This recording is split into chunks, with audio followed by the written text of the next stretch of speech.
पार्थ पवार यांच्या केंद्रामधील वर्णीसाठी राष्ट्रवादीकडून लॉबिंग सुरू आहे। 13 तारखेचं राष्ट्रवादी काँग्रेस पक्षातलं अंतर्गत पत्र आता समोर आलंय। पार्थ पवार यांना केंद्रीय मंत्रिमंडळात सहभागी होण्याची शिफारस करण्यात आली आहे। पक्षातल्याच एका मोठ्या पदाधिकाऱ्यानं उपमुख्यमंत्री सुनेत्रा पवार यांच्याकडे ही शिफारस केली आहे। 8 कारणं देऊन पार्थ पवार मंत्री होणं का गरजेचं आहे याचा खुलासा केलाय। या पत्रानंतरच पटेल तटकरे यांनी मुख्यमंत्र्यांकडे पार्थ पवार यांची तक्रार केली अशी देखील सूत्रांची माहिती आहे। या पत्रामध्येच आपण पाहतोय पार्थ पवार यांना केंद्रामध्ये मंत्री करण्याची शिफारस करण्यात आलेली आहे। त्यांना मंत्री का करावं या संदर्भातले 8 कारणं देखील या पत्रामध्ये देण्यात आलेले आहेत। सुनेत्रा पवार यांना हे पत्र लिहिण्यात आलेलं आहे। राष्ट्रवादी काँग्रेसमधील हे अंतर्गत पत्र आहे आणि त्यानंतरच या पत्राच्या नंतरच प्रफुल्ल पटेल आणि सुनील तटकरे यांनी मुख्यमंत्री देवेंद्र फडणवीसांची भेट घेतली आणि पार्थ पवारांची त्यांच्याकडे तक्रार केली अशी देखील सूत्रांची माहिती समोर येते। मनश्री पाठक आमच्या प्रतिनिधी सध्या आपल्यासोबत जोडल्या गेलेल्या आहेत। मनश्री, पार्थ पवार यांच्या केंद्रामधील वर्णीसाठी आता राष्ट्रवादीमधूनच लॉबिंग सुरू आहे असं या पत्राच्या माध्यमातून आपल्याला पाहायला मिळतंय। हे पत्र नेमकं काय आहे, याच्यामध्ये काय म्हटलेलं आहे आणि याचा नेमका आता अर्थ काय घ्यायचा? काँग्रेस पक्षातलं हे खरं तर अंतर्गत पत्र आहे जे प्रदेश उपाध्यक्ष उदयकुमार आहेर यांनी लिहिलेलं आहे। पार्थ पवारांना केंद्रीय मंत्रिमंडळात सहभागी होण्याची शिफारस या पत्रामार्फत करण्यात आलेली आहे। पक्षातल्याच एका मोठ्या पदाधिकाऱ्याने हे पत्र लिहिलं असल्याकारणाने या पत्राला अतिशय महत्त्व प्राप्त झालंय। यामध्ये 8 कारणं दिलेली आहेत आणि ही 8 कारणं ही सुद्धा अतिशय इंटरेस्टिंग आहेत की पार्थ पवार यांनी मध्ये मंत्री होणं का गरजेचं आहे याचा खुलासा यामार्फत करण्यात आलेला आहे। ही 8 कारणं जर आपण बघितली तर पार्थ पवार हे येणाऱ्या काळामध्ये युवा नेतृत्व म्हणून नेतृत्व करू शकतात असं सांगण्यात आलंय। सोबतच पार्थ पवार यांची हिंदी आणि इंग्रजी भाषेवर चांगली पकड आहे। ते उच्च शिक्षित आहेत, लंडनमधून शिक्षित झालेले आहेत। यासोबतच ते तरुणांचा चेहरा आहेत। शिवशाहू फुले आंबेडकर या विचाराचा वारसा नेण्याकरता समर्थ आहेत। यामध्ये जो 6वा मुद्दा आहे तो देखील अतिशय महत्त्वाचा आहे कारण पार्थ पवारांची प्रतिमा मलिन करण्याचे पक्षांतर्गत प्रयत्न झाले असा दावा सुद्धा या पत्रामार्फत करण्यात आलेला आहे। सोबतच राष्ट्रवादीतील पक्षातील अंतर्गत अनाजीपंत कोण असा देखील सवाल या निमित्ताने उपस्थित करण्यात आलेला आहे। एकंदरीतच जर आपण बघितलं तर या पत्रामार्फत पार्थ पवार हे केंद्रामध्ये त्यांना मंत्रिपदी त्यांची वर्णी का लागावी याकरता या 8 कारणांच्या माध्यमातून सुनेत्रा पवार यांच्याकडे ही विनंती करण्यात आलेली आहे की पार्थ पवार यांच्या केंद्रामध्ये त्यांचं मंत्रिपद त्यांना मिळण्याकरता प्रयत्न झाले पाहिजेत। त्याच्यामुळे अतिशय खरं तर गोपनीय असं हे पत्र झी24 तासच्या हाती लागलेलं आहे। त्याच्यामुळे या पत्रामार्फत आता राष्ट्रवादीमधल्या पुढच्या हालचाली नेमक्या कशा घडत आहेत हे बघणं महत्त्वाचं आहे। आणि सगळ्यात महत्त्वाचं 13 जुलै ही या पत्राची तारीख आहे। या पत्राच्या 13 जुलै या तारखेनंतरच खरं तर पटेल तटकरे हे मुख्यमंत्र्यांना जाऊन भेटलेले होते। सूत्रांची माहिती अशी आहे की पार्थ पवार यांच्याकरता केंद्रामध्ये त्यांची वर्णी लागावी याकरता जे राष्ट्रवादीच्या अंतर्गत लॉबिंग सुरू झालेलं आहे त्याचीच काहीशी तक्रार घेऊन पटेल तटकरे हे मुख्यमंत्री यांच्याकडे गेलेले होते आणि त्या संदर्भात त्यांनी चर्चा सुद्धा केली अशी माहिती आता सूत्रांकडून मिळते। मनश्री, हे तारखेचं जे टायमिंग आहे हे पाहणं अत्यंत महत्त्वाचं आहे कारण 13 तारखेला पत्र आलेलं आहे आणि त्यानंतरच मुख्यमंत्र्यांची प्रफुल्ल पटेल असतील, सुनील तटकरे असतील यांनी भेट घेतली। त्याच्यानंतर देखील एक महत्त्वाची बातमी समोर अशा पद्धतीनं आली की पार्थ पवार यांनी देखील स्वतः मुख्यमंत्री देवेंद्र फडणवीसांची भेट घेतलेली आहे। त्यामुळं काहीतरी राजकीय घडामोडी घडतायत असं म्हणायचं का या भेटीगाठींच्या पार्श्वभूमीवर? अगदी सुस्पष्ट आहे कारण 13 तारखेच्या या पत्रानंतर मुख्यमंत्र्यांशी आणि भेट ही पटेल तटकरेंनी घेतलेली होती। त्याच्यामुळे या सगळ्या संदर्भाने आपण राजकीय घडामोडी अगदी वेगाने घडताना बघतो आहोत। राष्ट्रवादीच्या अंतर्गत गोटामध्ये कुठेतरी पार्थ पवार, सुनेत्रा पवार यांचा एक गट आणि त्याच्यानंतर तटकरे पटेल यांचा एक गट अशी एक स्पष्टपणे आपल्याला 2 गट पडलेले राष्ट्रवादीमध्ये बघायला मिळतात। त्याच्यामुळे पटेल तटकरेंनी मुख्यमंत्र्यांची जी भेट घेतली ती याच पत्राच्या अनुषंगाने घेतली आहे असं राष्ट्रवादीच्या अंतर्गत गोटामध्ये आता बोललं जात आहे।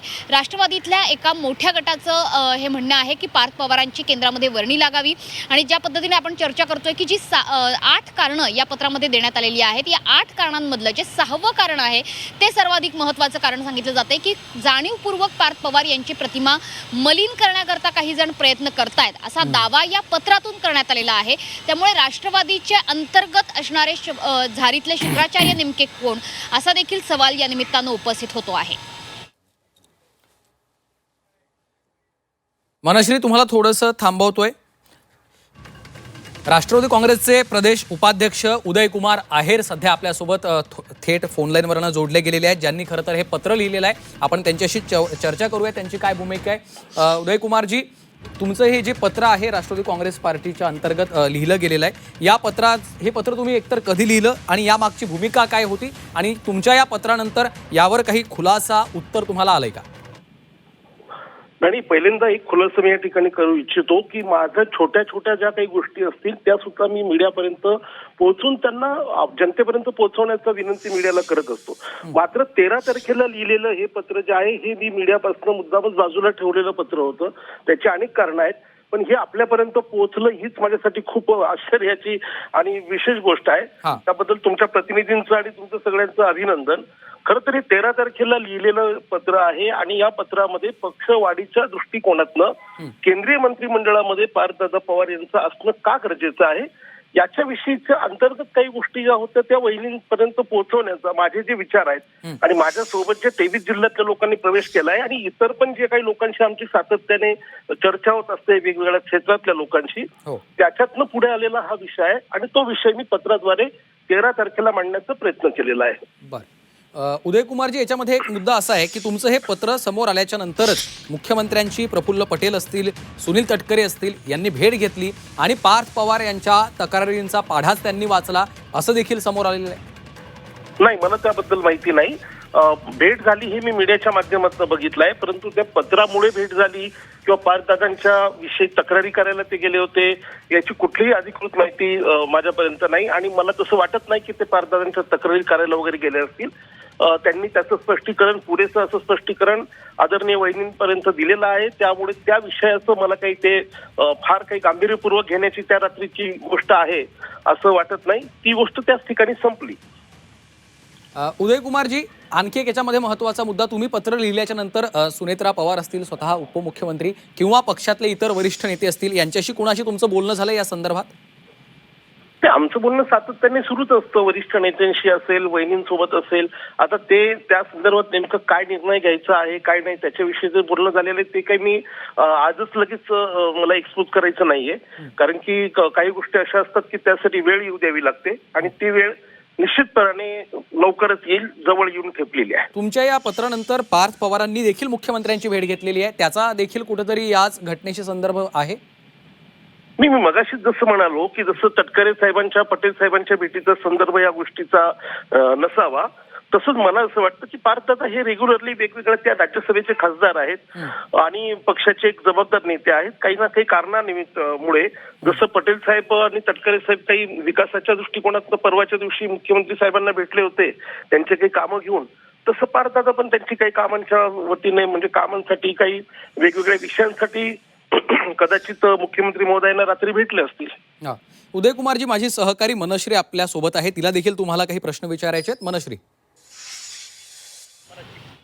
उदयकुमारजी, तुम्ही म्हणालात की हे अतिशय गोपनीय पत्र तुमचं आहे, मात्र या पत्रामध्ये जी 8 कारणं तुम्ही दिलेली आहेत की पार्थ पवार यांनी केंद्रामध्ये मंत्री का व्हावं, यामध्ये जे 6वं कारण आहे ते फार महत्त्वाचं वाटतं मला. यामध्ये तुम्ही म्हणताय की राष्ट्रवादीत कोणी अंतर्गत अनाजी पंत आहेत की जे जाणीवपूर्वक पार्थ पवार यांची प्रतिमा मलिन करण्याचा प्रयत्न करतायत. नेमके हे झारीतले शुक्राचार्य नेमके कोण आहेत आणि मॉरल डाऊन करण्याचा प्रयत्न झाला आहे 2019 नंतर, असं सुद्धा तुम्ही या पत्रात म्हटलेलं आहे. नेमके हे झारीतले शुक्राचार्य कोण आहेत? नाही, मनुश्री, कसं आहे माहिती का, मी सुरुवातीलाच म्हणालो की हे पत्र जे आहे हे पत्र मी आदरणीय वहिनींना लिहिलेलं पत्र आहे आणि आपणही म्हणालात की ते खूप गोपनीय पद्धतीनेच आम्ही ठेवलेलं होतं, कारण की माझा विचार फक्त मी वहिनींसोबत समोर नेला होता. त्यामुळे त्या पत्रात जे मी काही उल्लेख केलेले आहेत त्याचं स्पष्टीकरण ही मी फक्त वहिनींना देईन. त्याचं स्पष्टीकरण जाहीरपणाने चॅनलच्या माध्यमातून मी करू इच्छित नाही. त्याच्यामुळे मला असं वाटतं की हा प्रश्न आपण मला फार काही विचारू नये. त्याचं जे स्पष्टीकरण असेल ते मी आदरणीय वहिनींसोबत देईल आणि वहिनींना मी पत्रातही उल्लेख केलाय की ते वहिनींनाही बऱ्याचशा गोष्टी त्यापैकी ज्ञात आहेत. हरकत नाही, मात्र तुमची जी इच्छा या पत्राद्वारे तुम्ही व्यक्त करताय की पार्थ पवार यांची केंद्रामध्ये वर्णी लागावी, यामागे ते उच्च शिक्षित आहेत, त्यांचं भाषा प्रभुत्व आणि इतर बाबी यांचा देखील सकारात्मक बाबींचा तुम्ही उल्लेख करता आहात. तुमच्यासारखीच किती संख्येने राष्ट्रवादीच्या अंतर्गत ही इच्छा आहे की पार्थ पवारांची केंद्रामध्ये वर्णी लागावी आणि याला अंतर्गत विरोध आहे का?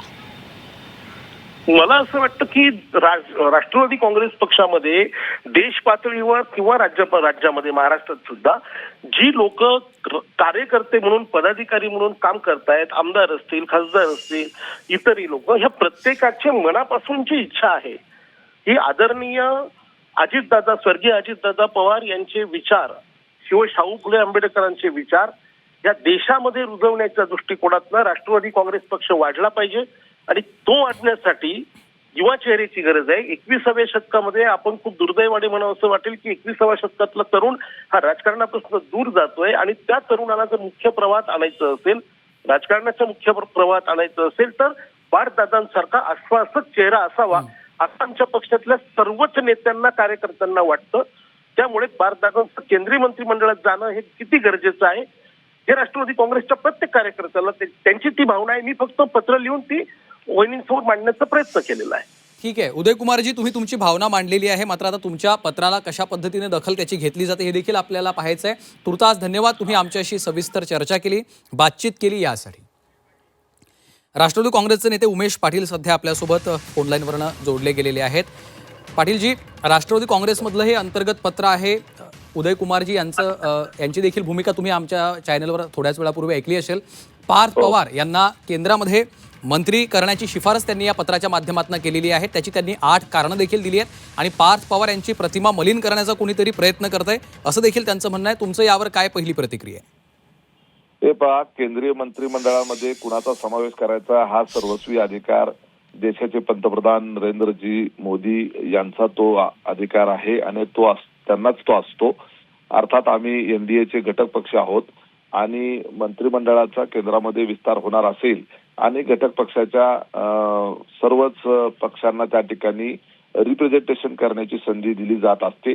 त्या अर्थाने संधी मिळणार असेल तर त्या ठिकाणी पार्थ पवार यांचा विचार व्हावा असं कार्यकर्त्यांची भावना असणं हे नैसर्गिक आहे. अजितदादाच्या आकस्मिक निधनानंतर सुनेत्रा वहिनींनी धीरोदत्तपणे या पक्षाचं नेतृत्व त्या ठिकाणी स्वीकारलं. त्याचबरोबर राज्याचं उपमुख्यमंत्रीपद देखील ते सक्षमपणे अतिशय सांभाळत आहेत आणि केंद्रामध्ये त्या ठिकाणी पवार कुटुंबातला त्या ठिकाणी आमच्या पक्षाच्या वतीनं पार्थदादांनी त्या ठिकाणी प्रतिनिधित्व करावं असं कार्यकर्त्यांना, विशेष करून तरुण कार्यकर्त्यांना वाटणं त्यामध्ये काही गैर काही नाही.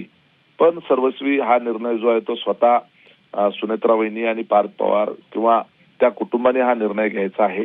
त्या ठिकाणी केंद्रामध्ये मंत्रिपदाची जबाबदारी घेऊन त्या ठिकाणी आपला पक्ष बळकट करण्याच्या दृष्टिकोनातून जे काही त्या ठिकाणी निर्णय घ्यायचा असेल तो त्यांना स्वतःला घ्यायचा आहे. या संदर्भामध्ये कार्यकर्त्यांच्या भावना मात्र निश्चित आहेत आणि ती वस्तुस्थिती आहे. ठीक आहे, यावर काय निर्णय होतो हे आपल्याला पाहायचंच आहे. उमेश पाटीलजी, धन्यवाद आपल्या या सविस्तर प्रतिक्रियेसाठी. थँक्यू. मनश्री पाठक देखील आपल्यासोबत जोडल्या होत्या. मनश्री, तुर्तास धन्यवाद या माहितीसाठी.